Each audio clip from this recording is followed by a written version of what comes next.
안녕하십니까, 반갑습니다. 증시각도기 곽상준입니다. 이 강의를 들으신 분들은 성공할 확률이 굉장히 높아지신 거예요.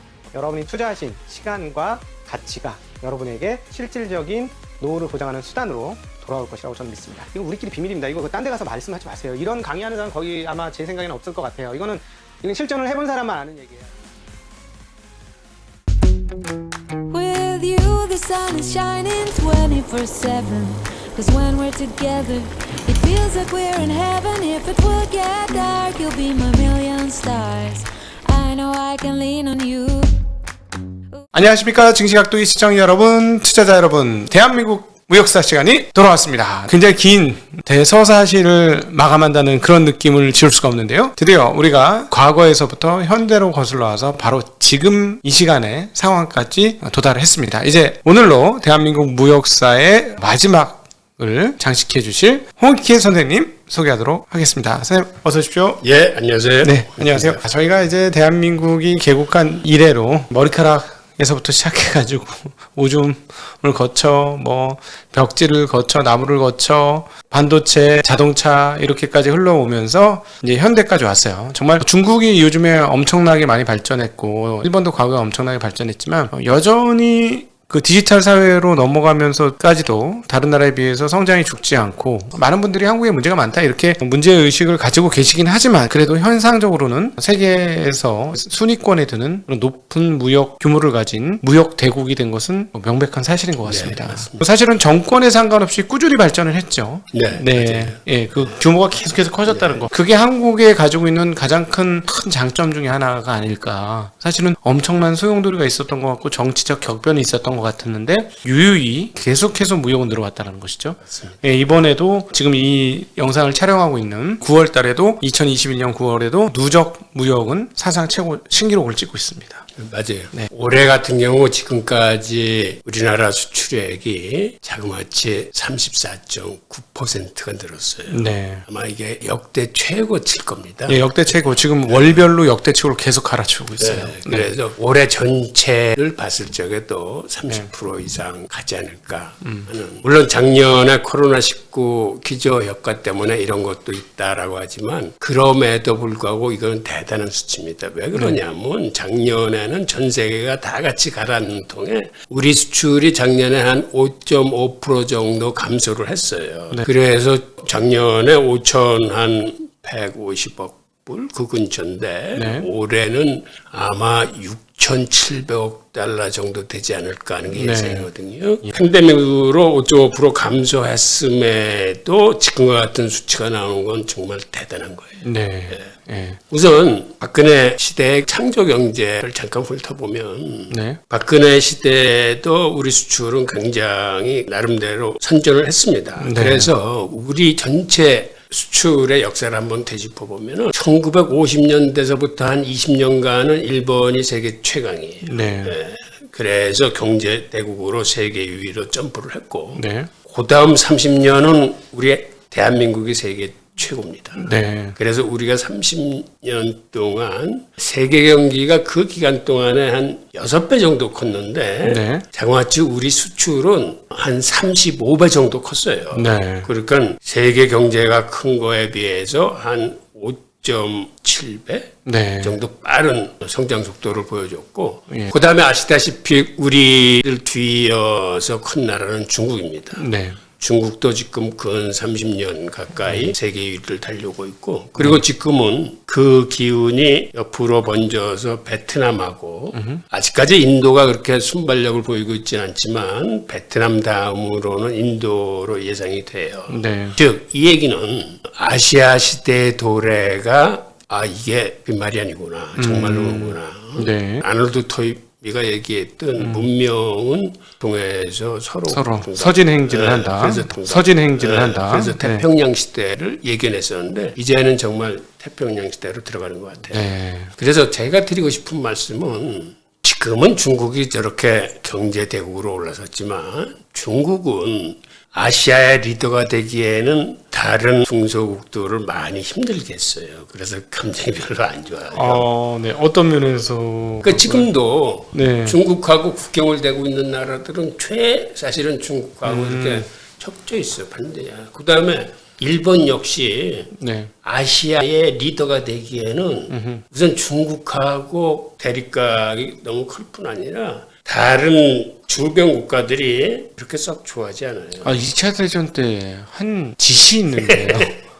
근데 그거 그래서- 제대로 사과도 안 하고 우리나라한테만 한 게 아니지 않습니까? 그래서 제가 말씀드리고 싶은 거는 우리가 비록 강소국이지만 네. 훗날 아시아 시대의 그 균형자 네. 로서 어떤 의미에서는 리더로서의 자리매김을 해야 될 거예요. 네. 그래서 우리나라는 앞으로는 아시아 전체를 아우를 수 있는 어떤 상생과 협력의 리더로서 자리매김을 하기 위해서 지금서부터 우리의 좌표를 확실히 정할 필요가 있어요. 네. 우리가 옛날 일본한테 당하고 중국한테 무시당하거나 좀 막당한 이러한 역사들도 있어요, 분명. 근데 과거는 잊지 않되 앞으로의 상생과 협력 시대를 위해서 강소국으로서 아시아를 리드해 나갈 이런 나라로서의 자리매김을 지금서부터 마음의 준비를 하면서 준비하는 게 맞다고 봅니다. 이제 마지막 저희 대한민국 무역사 이제 회고편으로 해서 직접 경험담을 얘기해 주시긴 하겠습니다만 사실 지금 이게 많은 사람들이 이런 얘기를 하면 국뽕한다라는 얘기를 하는데 사실은 성장 속도나 그리고 가지고 있는 여러 가지 정치적으로 되게 문제가 있는 것 같지만 그래도 냉정하게 따지고 보면 이런 정도로 서로 주고받으면서 정치가 성숙한 나라가 사실 없지 않습니까? 맞아요. 30년 동안에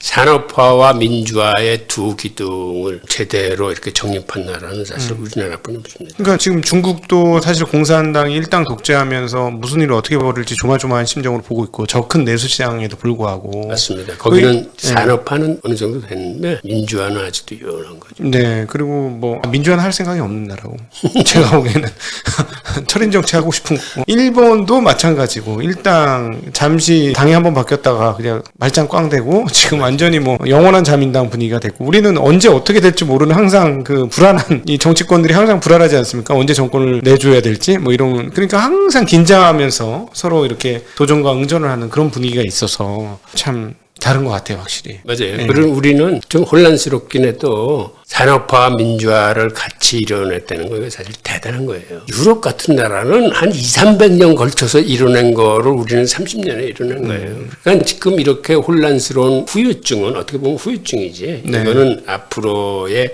발전을 위한 그 과정으로 보여요. 네. 네. 그리고 사실은 지금 현대에서 보면은 유럽에서도 못한 것들을 막 하고 있는 거죠. 유럽은 사실은 되게 문화적으로 되게 성숙하고 그래 보이지만 좀 늙었다는 느낌 많이 들거든요. 그런 요소 있습니다. 예. 확실히 있어요. 저희 같은 경우는 아직도 젊다는 느낌이 좀 들거든요. 연령대는 확 늙고 있는데 아직 문화는 되게 젊은 것 같다는 맞습니다. 느낌? 네. 저는 유럽에서도 한 3개국에서 한 10년 근무하고 미국에서 근무했지만 유럽과 미국을 보면 확실히 이쪽은 전통은 이때 늙은 나라고 미국 가서 보면 유럽인의 시각으로 보면 아직 막된 나라지만은 네. 그래도 여기는 뭔가 가능성이 큰 나라고 네. 그런 차이점이 있고요. 그 다음에 아시아는 아직 미국과 유럽 같은 이런 경제적인 경지나 이런 게 올라가진 않았지만 여기는 이제 피어나는 싹들이고요. 네. 그러니까 앞으로의 장래는 저는 아시아에 있다고 봐요. 네. 박근혜 정부 시절에도 굉장히 계속적으로 수출, 우리가 다양한 것, 특별히 이제 휴대폰이 아주 꽃을 피웠던 시기가 맞습니다. 박근혜 맞습니다. 정부 시절입니다. 휴대폰 같은 경우 삼성전자가 처음 수출을 한 게 1997년이에요. 네. 그때 홍콩에 있는 한 업체한테 모델 2개를 처음으로 수출을 시작했는데 그 후에 휴대폰 발전 속도는 굉장히 예상보다 빨라가지고 거의 한 10여 년 만에 사실상 세계를 애플하고 이제 양분하기 시작했습니다. 네. 그리고 대수로는 훨씬 애플을 앞섰고 휴대폰을 처음 만들어서 팔기 시작할 적에는 대당 한 12달러 정도 남았는데 그때 퀼컴의 로얄티를 한 7달러 정도 줘야 돼. 그래서 우리가 남은 금액은 한 대 팔아도 5달러뿐이 안 돼요. 네. 하지만 그걸로 인해서 하청 기업이나 이런데 그 많은 기업들이 굴러가기 네. 시작하니까 밸류체인이 조성이 된 거죠. 예. 그 다음서부터는 한 10년 후에는 휴대폰 수익률이 거의 50%까지 올라갔었어요. 네.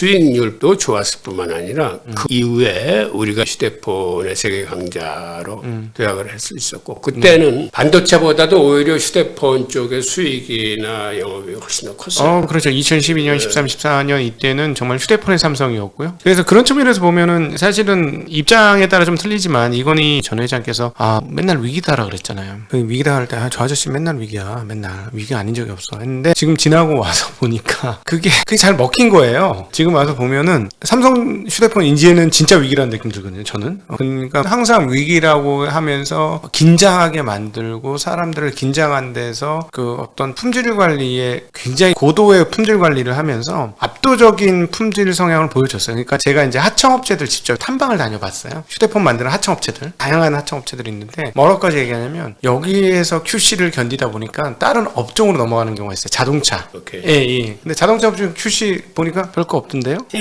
이렇게 얘기하는 거예요. 너무 타이트한 QC 품질 관리를 받다 보니까 어디 가서든지 우린 적응할 수 있어요. 이런 자신감이 그 하청업체들한테서 생각을 확인할 수 있었어요. 그러니까 하드웨어 부분에서도 그 정도까지 올라왔다는 게 사실은 대단한 거고요. 이제 그다음에 더 욕심을 내자면, 즉 애플하고 경쟁해서 우리가 이제 소프트웨어, 그다음에는 디자인, 네. 그다음에는 고객 충성도를 애플만큼 우리가 이끌어낼 수 있겠느냐. 네. 그다음에는 앞으로 진화할 인공지능 부분에서 네. 그런 걸 담아낼 수 있겠느냐.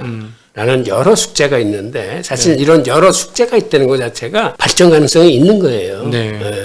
삼성전자가 여태까지 참 큰 일을 해왔고 우리나라 수출 전선 앞에서 이렇게 걸어가는 사실은 그 큰형인데 수출 기여율도 놓고 그러는데 그래도 그쪽이 지금보다 더 강해지기 위해서 가야 될 길, 소프트웨어, 그 디자인, 고객 충성도 이끌어내는 거, 그런 걸 하려면 그만큼 뭔가를 더 잘해줘야 되고, 네. 그 다음에 앞으로 이러한 휴대폰과 인공지능과의 결합이라거나 이러한 과정들이 보이니까 우리 한국 기업들은 제가 그쪽에서 한 30여 년 일을 하면서 느낀 게 문제가 있으면 어떻게든지 해결을 합니다. 네. 그래서 앞으로는 저는 고개들을 하나하나 뛰어넘을 거라고 생각을 해요. 네. 한국인들이 참 대단해요. 네. 박근혜 시대의 캐치프레이즈가 창조경제였어요. 저는 그거는 참 잘 잡은 것 같아요. 일단 컨셉은. 네. 왜 그러냐면 여태까지는 정보화 사회라고 그래서 정보가 모든 기술과 수출 경쟁 제품들을 리드하는 시대였는데 이제는 경제가 아니라 이미지와 상상력이 가미된 어떠한 인간의 감성을 건드리는 문화상품의 세계. 그 다음에 플랫폼도 그게 처음에는 단순한 커뮤니케이션이 아니라 나중에 거기다 인간의 감성을 덧입혀가지고 그게 문화상품이 돼야 그 서비스도 크게 성장하듯이 앞으로는 제품도 마찬가지일 겁니다. 그게 휴대폰이 됐건 자동차가 됐건 인간의 감성을 입히고 거기에 어떠한 새로운 이미지와 상상력이 가미되고 창조성이 들어가 있는 거. 예전에는 경제화두는 혁신이었었어요. 네. 혁신을 해야 하루하루 새로운 새 제품이 나온다고 생각하는데 이제는 혁신에서 오히려 상상력과 창의성으로 넘어가는 거예요. 네. 혁신을 하면 산술급수적인 증가는 되는데 이 기하급수적인 뭔가 색다른 4차 산업혁명 시대는 네. 여기에는 상상력과 창의성이 들어가서 뭔가 폭발적인 다른 세계를 만들어내는 힘이야. 고용 인원을 늘리더라도 매년 이렇게 산술급적으로 증가하는 게 아니라 새로운 플랫폼, 새로운 상상력에 의한 새로운 제품들은 그 분야를 새로 탄생시키면서 거기는 수십만, 수백만 명을 동시에 고용 장치를 할 수 있는 그게 필요한 것 같아요. 네. 우리는 아직 그런 세계에 들어가지 않았는데 네. 가야 될 길이 그런 거라고 보이고 어떻게든지 그 분야에서 승부를 해야 되겠다고 하면 또 우리 민족은 해낼 거예요. 전 여태까지 걸어온 이 과정을 보면서 우리는 해낼 수 있을 거다라고 믿어요. 네. 사실 또 박근혜 정부 시절에 2018년에 반도체가 정말 2016, 17을 거치면서 사상 최고의 판매를 하면서 한국 기업들이 이제 디지털 세계의 중심으로 또 들어왔죠. 삼성이 그 중심에 있긴 했었는데요. 저는 지금 올해의 우리나라 수출 이렇게 증가세를 보면서 증가세 자체도 놀랍지만 저는 질적인 방향에서 굉장히 고무적이에요. 그게 뭐냐면 네. 우리나라 수출 상품의 반도체 기여율이 굉장히 높습니다. 그런데 기여율이 굉장히 점점 줄어들고 있어요. 반도체 일방에서 많이 퍼졌단 말씀이시죠? 예, 다른 반도체 위에 다른 상품들이 커나가기 시작했어요. 네. 우선 이게 질적으로 굉장히 고무적인 거고 또 하나는 우리 상품이 중국과 홍콩에 일방적으로 그쪽에 한 30% 이상 들어가는데 최근에 들어와서는 아시아권 즉 베트남이나 인도네시아, 인도 이런 쪽으로 이게 좀 다각화되고 있어요. 네. 이것도 굉장히 바람직한 겁니다. 즉 그 얘기는 삼성전자나 이런 대기업 위주의 어떤 편대의 그 수출 공격이 있었다면 네. 이제는 그게 다양화되고 분권화돼서 즉 중소기업이나 벤처들이 끼어들 틈이 많은 거예요. 네. 또 하나 배우고 싶은 거는 최근에 미국 헤지펀드의 동향을 보면 벤처기업에 대한 투자가 굉장히 늘어나고 있어요. 네. 저는 그 굉장히 바람직스러운 거라는데 저런 건 우리 대한민국도 배워야 되겠다. 즉 우리나라에는 그러한 헤지펀드나 이런 것들이 그렇게 강하지 못하지만 오히려 우리 대기업들이 이제는 세계 투자 방향을 보고 저 사람들이 예전에는 주로 대기업이나 어떤 뭐 이런 데 투자를 많이 하고 그쪽에서 돈 벌 생각을 했는데 이제는 벤처 쪽을 살려가지고 그렇게 감되는 게 어떤 세계적인 흐름을 얘기해 주는 거거든. 대기업도 신속하게 변하고 새로운 물을 젊은 피를 수혈하고 그러려면은 사실은 벤처에 관한 투자도 많이 들리고 해야 되거든요. 네. 우리나라도 그렇게 나가줬으면 하고 결국은 우리도 그렇게 가지 않겠느냐는 생각. 네. 충분히 과거에 비해서 많이 활발해졌는데 말씀하신 대로 아직 금융은 조금 더 성장해야 될 여지가 많다고 봅니다. 네. 예. 그건 사실 대기업의 몫이죠. 사실 우리 금융 네. 기업들도 마찬가지겠죠. 네. 근데 한번 하려다가 한번 대대적으로 지금 실패를 한 상황이라서 수습을 하고 다시 잘 나서야 되는데 아직 많이 부족하다고 느낍니다. 업계에 있는 사람으로서는. 네. 예전에는 우리가 삼성전자의 착신 현상을 굉장히 걱정을 했어요. 네. 우리나라가 수출을 많이 하는데 이렇게 수출 증가하는 게 보면 삼성전자가 수출을 많이 하는 거고 사실 삼성전자를 제외하면서 봤더니 어떤 의미에서는 수출이 줄어들거나 퇴행하더라. 2018년, 19년 그랬죠. 네. 그런데 최근에 이렇게 반도체 기여율이 좀 줄어들고 하면서 다시 바람직한 방향으로 나가는 것 같아요. 네. 그런데 근본적인 문제는 우리나라는 사실 이렇게 수출 주도형이다 보니까 내수가 굉장히 빈약해. 그래서 내수를 생각하면 사람들이 다 답답해하고 우리나라가 고전하고 있고 퇴보한다라고 생각해. 네. 사실은 그렇지는 않거든요. 네. 수출은 우리 민간 섹터에서 보기에는 조금 주로 바깥에서 벌어지는 활발한 액티브한 거니까 피부로 잘 못 느껴서 내수 부진에 대한 이런 우려가 큰데 그거는 사실은 일자리하고 굉장히 큰 관계가 있는데 우리나라는 내수에 있어서는 참 일자리가 너무 부족해요. 그러다 보니까 우리나라 자영업 비중이 30%가 넘습니다. 네. OECD 평균 비중이 한 15%예요. 선진국으로 갈수록 오히려 그 비중이 적어. 네. 거기에 비하면 우리는 너무 커. 즉 그 얘기는 우리는 퇴직하고 난 다음에 할 일이 자영업군요. 노부장도 제대로 안 되고 네. 그러니까 이런 팬데믹 사태를 만나면 우리는 더 힘든 힘들죠. 사실은 굉장히 힘들죠. 네. 3분의 1이 지금 휘청해버린 거 아닙니까? 맞아요. 경제에 따지고 보면. 너무 힘들어. 네. 그래서 저는 일자리에 대해서는 이렇게 생각을 해요. 일자리는 모든 기업이 해야 할 가장 고귀한 부분이고 일자리를 창출하는 기업가에 대한 평가가 다시 바뀌어야 된다고 생각해요. 네. 그런 일자리가 이제는 대기업보다는 중소기업, 영세기업, 벤처기업에서 많이 나와줘야 돼요.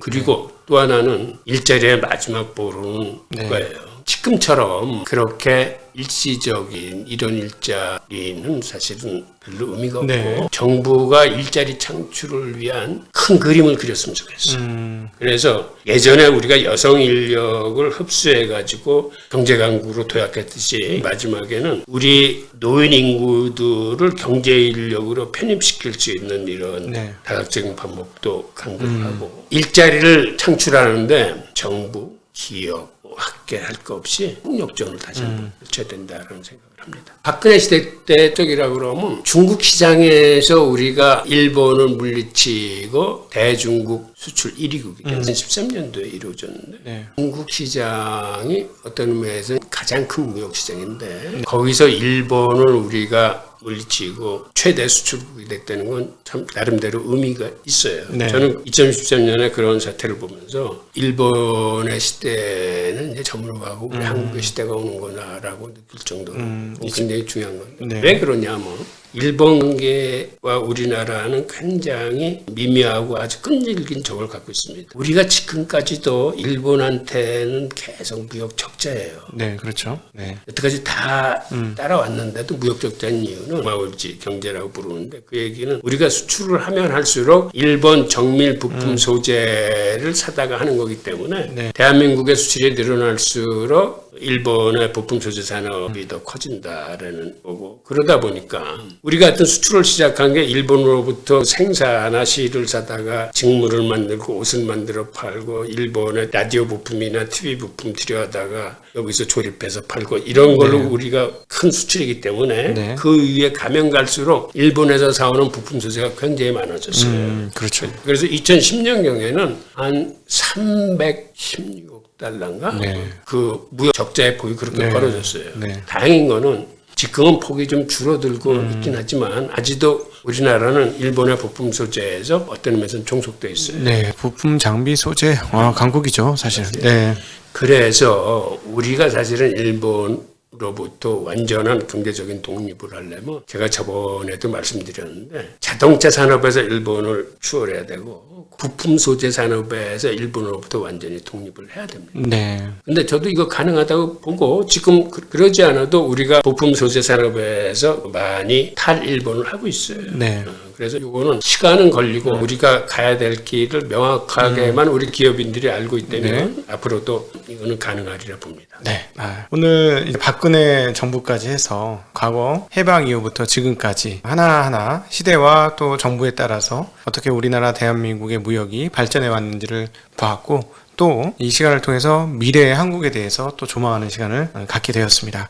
긴 시간 이 대한민국 무역사를 함께 정리해 주신 우리 홍익희 선생님께 진심으로 감사드리고요. 홍익희 선생님의 바람이 또 저희의 바람이 한국에 그대로 반영이 되어서 이 시대 이후에는 더 큰 무역 선진국이 되기를 간절한 마음으로 바라보면서 이 대한민국 무역사 전체 시리즈를 마감하도록 하겠습니다. 예, 고맙습니다. 그동안 정말 너무 감사합니다. 예, 고맙습니다. 제가 감사드립니다. 고맙습니다. 네, 감사합니다.